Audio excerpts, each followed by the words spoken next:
Many investors are concerned about the news coming from Greece, the seemingly never-ending financial crisis.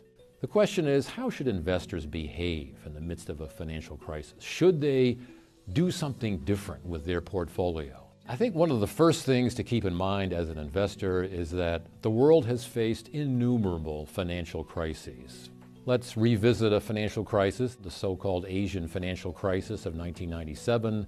The Dow Jones Industrial Average fell 554 points in a single day. At the time, it was the largest point drop in the history of the Dow Jones Average. For many investors, it may have been a very unnerving time, and some may have been encouraged by the volatility to retreat to the so-called safety of the sidelines. Well, a year later, the Dow Jones Average was up almost 17%. 2 years later, it was up over 45%. I often encourage investors to engage in a parlor game of sorts. Turn the clock back a bit and imagine you had successfully predicted the Greek default. What would your forecast have been at that time? You probably would have expected the Greek stock market to decline. You were right. It fell 19% according to MSCI data for the first 6 months of 2015. Among 17 stock markets tracked by MSCI, only 2 of them underperformed the U.S.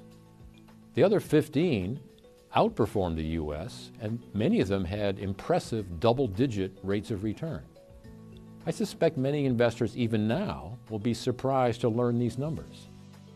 So given this challenge, the difficulty first of predicting events, but then the even greater challenge of predicting how other investors will react to these events, the most reliable way for investors to accumulate and preserve wealth is to adopt and maintain a broadly diversified strategy, diversified across companies, across industries, across countries, and across currencies.